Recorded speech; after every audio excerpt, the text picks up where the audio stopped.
একটা প্রশ্ন জিজ্ঞাসা করি, বলছে জি মৌলভী সাহেব বলুন। আমি তখন বলছি দাদা, এই যে দেবী দুর্গায় যে ভগবান, আপনি যে তাকে ঈশ্বর বিশ্বাস করেন, আপনার ক্রিয়েটর, আপনার স্রষ্টা, গোটা বিশ্বজগতের স্রষ্টা বিশ্বাস করেন, দেবী দুর্গায় যে ভগবান, এর পক্ষে আপনার কাছে কি প্রমাণ আছে?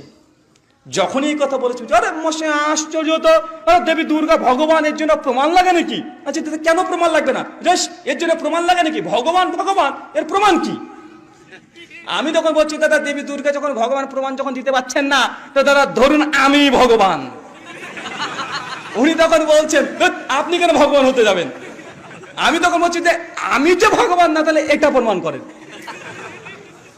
উনি তখন বলছেন, আরে মৌলভী সাহেব, তর্ক করে কি হয়, বিশ্বাসে মেলায় বস্তু তর্কে বহুদূর। আমি তো প্রবাদ শোনাই। আমি তখন বলছি দাদা দেখুন, যাকে আমি আমার স্রষ্টা বিশ্বাস করব, তাকে আমি টেস্ট করব না? অবশ্যই করব। ওনাদের মধ্যে একজন যুবক তখন চট করে উঠে বলছে, আরে মৌলভী সাহেব, এগুলো তো নিজ নিজ ধর্মের ব্যাপার, বিশ্বাসের ব্যাপার। আচ্ছা দেবী দুর্গা ভগবান আমাদের ধর্মগ্রন্থে আছে, এই জন্য আমরা বিশ্বাস করি। বলছি তাই নাকি, ধর্মগ্রন্থে আছে? জি হ্যাঁ আছে। আজ কোন গ্রন্থে? বলছে কেন, আমাদের গীতাতেই আছে। আলহামদুলিল্লাহ, আমার কাছে সবসময় বই মজুদ থাকে। আমার গাইতে গীতা, রামায়ণ মহাভারত, পুরাণ, উপনিষদ, কোরআন, এমনকি বাইবেল, সবগুলো পেছনে রেখে দিই। আমি সঙ্গে সঙ্গে ড্রাইভারকে বললাম যে ভাই, পেছন থেকে গীতাটা নিয়ে আসেন। আর যখন বলছি গীতা নিয়েছেন, তাকিয়ে আছে, কি করে রে বাবা। এখনো আছে, বাইবেল টাইবেল সব ব্যাগে এখন আছে, গাড়িতেও আছে। আমি তখন সঙ্গে সঙ্গে বলছি ড্রাইভারকে, আমার ভাই পেছন থেকে গীতাটা নিয়ে আসেন। গীতাটা নিয়ে এসেছে, এনে আমার হাতে দিয়েছে। আমি তখন হিন্দু দাদার হাতে দিয়ে বলছি, দাদা এই নেন, এটা কি আপনাদের গীতা? আচ্ছা জি মৌলভী সাহেব, এটা আমাদের গীতা। হ্যাঁ, এটা আমাদের গীতা।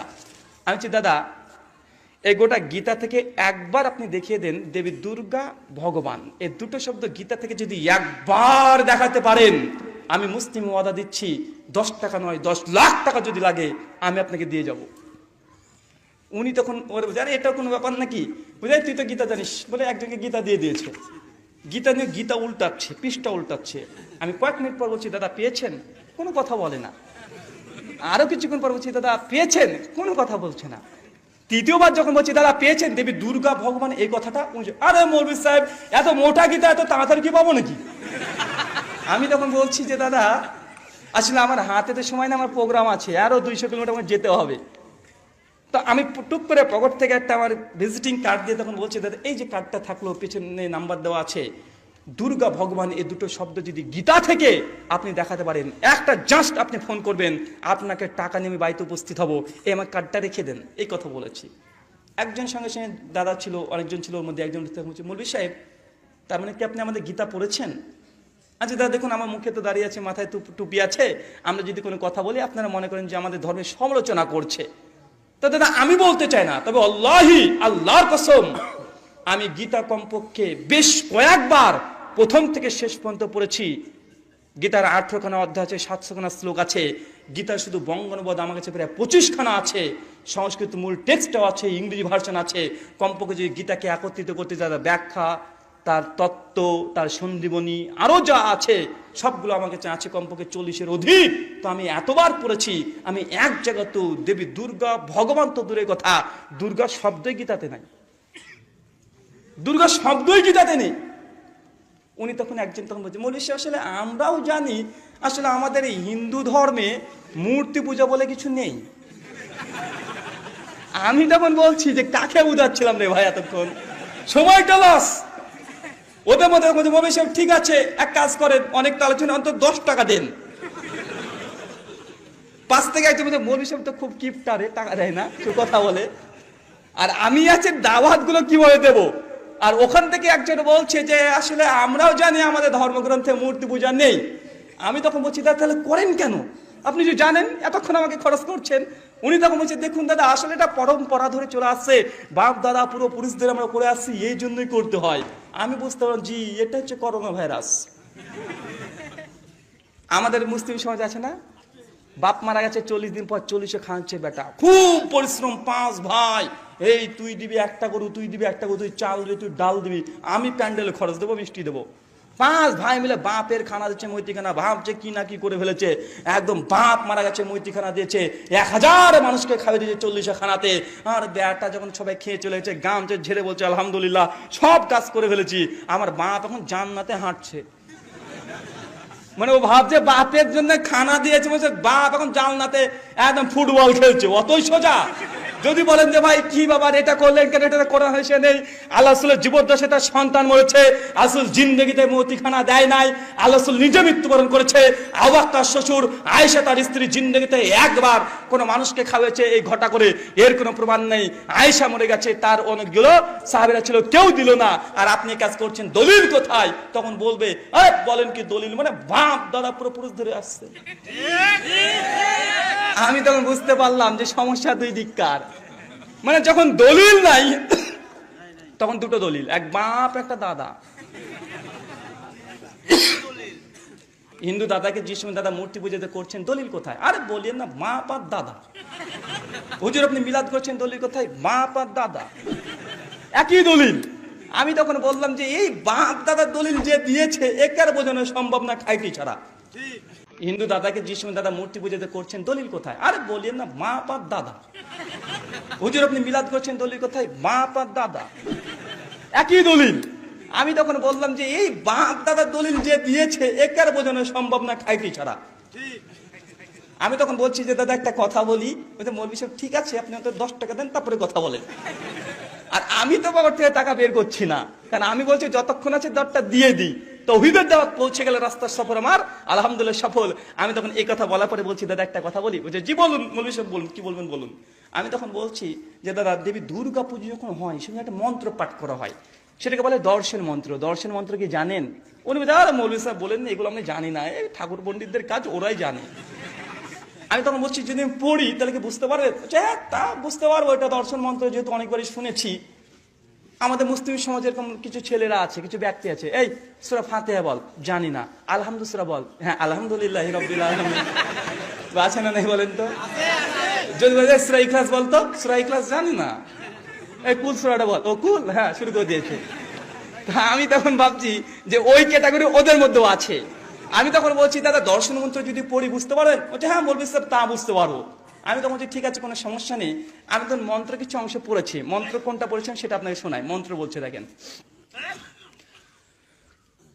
ইয়া দেবী সর্বভূতেষু মাতৃরূপেষু সংস্থিতাঃ নমস্তাস্যৈ নমস্তাস্যৈ নমস্তাস্যৈ নমো নমঃ। ইয়া দেবী সর্বভূতেষু লক্ষ্মীরূপেষু সংস্থিতাঃ নমস্তাস্যৈ নমস্তাস্যৈ নমস্তাস্যৈ নমো নমঃ। কি ভাবছেন? ভাবছেন যে ভারত থেকে কাকে ধরে আসলাম? ঠাকুর না মৌলভী সাহেব? যদি মন্দিরের মানে দায়িত্ব দিয়ে দেয়, মন্দির বন্ধ থাকবে না, ওটা চালিয়ে দিতে পারবো, আর কেউ বুঝতেও পারবে না। ঠিক কারণ সংস্কৃত শ্লোক এমন পড়ে দেবো, বুঝতে পারবে না এটা মৌলভী সাহেব না ঠাকুর, কিছু করতে হবে না। টুপিটা খুলে ফেলে শুধুমাত্র একটা তিলক লাগিয়ে গোপটাকে একটু পাকে দিলে হয়ে গেল, আর কিছু লাগবে না। মন্ত্র বলছে ইয়া দেবী। ভাই বলুন তো দেবী স্ত্রীলিঙ্গ না পুংলিঙ্গ? স্ত্রীলিঙ্গ, আমরা সকলেই জানি। আমি তো সেই দাদাকে তখন বলছি দাদারা হিন্দু ধর্মগ্রন্থে ঈশ্বরের কিভাবে ঈশ্বরকে চিনবেন, কে ঈশ্বর, এর জন্য একটা ডেফিনেশন দেওয়া আছে, সংজ্ঞা দেওয়া আছে কিভাবে ঈশ্বরকে চিনবেন। তো এটা হচ্ছে শ্বেতাসূত্র পরিষদ অধ্যায় নম্বর 6 শ্লোক নম্বর 9।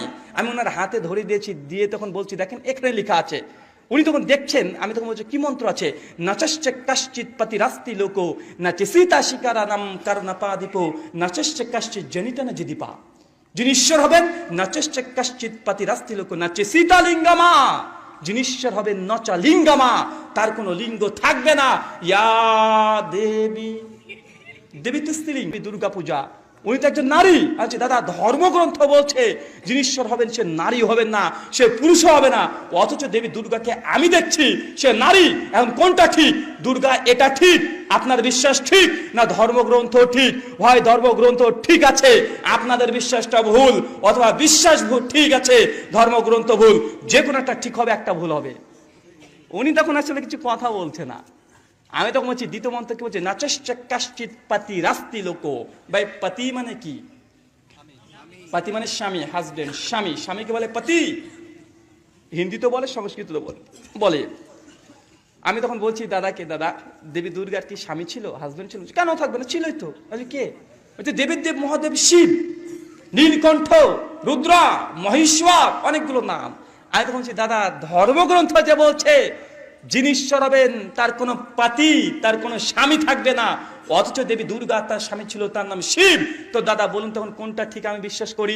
ধর্মগ্রন্থকে ঠিক বিশ্বাস করলে তো আপনাদের বিশ্বাসটাকে ভুল মনে হচ্ছে, আর বিশ্বাস যদি ঠিক মনে হয় তো ধর্মগ্রন্থকে মনে হচ্ছে ভুল। আর কোনটা ঠিক কোনটা ভুল আমি কিভাবে বুঝবো? উনি তখন বলছেন যে মৌলভী সাহেব আসলে বিষয়টা কি জানেন তো, এগুলো আসলে আমরাও জানি। আমি তখন বলছি জানি যখন আর কিছু করার নেই। তো বলছে মৌলভী সাহেব ঠিক আছে তাহলে আপনি যান। মানে উনি আর টাকা চাচ্ছেন না, মানে বুঝতে পারছেন আমি আর টাকা দেব না। আমার যখন দাওয়াত কমপ্লিট, আমি তখন সেই যুবকদেরকে বললাম, হিন্দু দাদাদেরকে, দাদা ওই পাশে মিষ্টির দোকান আছে, চলুন একটু যাই। ওদের মধ্যে ভাবছি বাবা মিষ্টির দোকান বলে কেন? তো 10-12 জনের মধ্যে কিছু সংখ্যক 5-6 জন আমার সঙ্গে আসলো। আমরা গিয়ে আমি সবার সঙ্গে দোকানদারকে বললাম যে দাদা কিছু ঠান্ডা জাতীয় কিছু দেন, কিছু সিঙ্গারা দেন, সমোসা দেন, আর কিছু মিষ্টি দেন। তা আমরা বসে 5-6 জন মিষ্টি টিষ্টি এগুলো খাওয়া দাওয়ার পরে আমি তখন কাউন্টারে চলে গেছি, বিল পে করছি। সেই সময় পকেট থেকে 300 সামথিং কিছু বিল হয়েছিল, আমি তখন দিয়ে দিয়েছি। তখন হিন্দু দাদার মধ্যে একজন তখন তাকে বলছে যে মৌলভী সাহেব আপনি তো আশ্চর্য মানুষ। আজি দাদা কেন, কি সমস্যা? উনি তখন বলছে আরে মৌলভী সাহেব আমরা তো ভেবেছি আপনি কিপটা, আপনি তখন থেকে 10 টাকা দিলেন না, এখন 300 টাকা দিয়ে দিলেন, আশ্চর্য মশাই। আমি তখন তাকে একটা কথা বলেছিলাম যে দাদা এই যে আপনাকে 300 টাকা খাওয়িয়ে দিলেন, 300 টাকা কেন 3 কোটি টাকা যদি আপনাকে আমি দান করে দিয়ে খাওয়িয়ে দিই, কিয়ামতের মাঠে আল্লাহ আমাকে 4 আনা পয়সার কোনো হিসাবের জন্য আল্লাহ আমাকে গ্রেফতার করবে না, পাকড়া করবে না। কিন্তু আজকে যদি 1 টাকা আপনাকে দান করতাম, এটা শিরকের গুনাহ, আমার জন্য জাহান্নাম অবধারিত হতো। 3 লক্ষ কেন 3 কোটি টাকা যদি লাগে আমি আপনাকে দিতে পারি, কিন্তু 3 পয়সা আপনাকে এই শিরকের জন্য আমি দিতে পারবো না। ওনাকে আর একটা কথা বলেছিলাম, এই যে আপনাকে যে ভিজিটিং কার্ড দিয়েছি এই কার্ডটা রেখে যান। আমার যে A+, যদি আমার A+, আমার ব্লাড গ্রুপ, যদি কোনোদিন আপনার রক্ত লাগে, আপনার পরিবারের কারো রক্ত লাগে, আমাকে একটা ফোন করবেন, আমি এই সময় শরীর থেকে রক্ত দিতে রাজি আছি। কিন্তু 1 টাকা দান করতে রাজি নাই কেন? আপনাকে রক্ত দিলে আমি নেকি পাবো, কিন্তু আপনাকে যদি 1 টাকা দান করি আমি জাহান্নামে যাব। এটা আমাদের থিওলজি, আমাদের ধর্ম, আমাদের বিশ্বাস বলছে। আপনি মানেন চা না মানেন, আমি তো আমার ধর্ম মানি। তার জন্য ধর্ম যার যার, উৎসব সবার, এটা 100% ভুল কথা। এটা দিয়ে চলে না। ধর্ম যার যার, উৎসব সবার। এটা ইন্ডিয়াতে যদি এই স্লোগানটা হয় কি হবে বলেন তো? যদি বাংলাদেশে যদি সত্যি করে কার্যকারী করে দেন ধর্ম যার যার, উৎসব সবার, তো সব হিন্দুদেরকে গরু গোশ খাওয়াতে হবে, বলে নাউজুবিল্লাহ মিন জালিক। এটা ইসলাম কখনো স্বীকার করে না। জোরপূর্বক কাউকে যেটা তাদের মনে করে হারাম তাকে খাওয়াই দিবেন, বা এটা ইসলাম মনে হয়? এটা ইসলাম নয়। প্রতারণা কারোর সঙ্গে করা যাবে না। কোনো হিন্দু দাদাকে আপনি গরুর গোশ, খাসির গোশ বলে চালে যদি খাওয়িয়ে দেন আপনার জন্য গুনাহ হবে, এটা নেকির কাজ নয়। এটা ইসলাম। কারোর সঙ্গে প্রতারণা চলবে না। সে নাস্তিক হোক, সে কাফের হোক, সে মুরতাদ হোক, ভাই আপনার সঙ্গে তার প্রতারণা চলবে? জি না। তাকে বোঝাতে হবে ইসলাম ওইসব অশৃঙ্খলা কিছু বিশ্বাস করেন। ইসলাম বাস্তবমুখী ধর্ম, কোনো মানুষের সঙ্গে প্রতারণা করতে বলে না, নিজেও প্রতারিত হতে বলে না। এর নাম হচ্ছে ইসলাম। আমি ওই দাদাকে বলেছিলাম, তখনই ওই দাদা আমাকে একটা কমেন্ট করেছিল। উনি বলছিলেন যে দাদা আপনি ধর্ম পালন করছেন, যে ধর্ম যদি পালন করতে থাকে কম্প্রোমাইজ, আল্লাহর সঙ্গে কোনো কম্প্রোমাইজ চলবে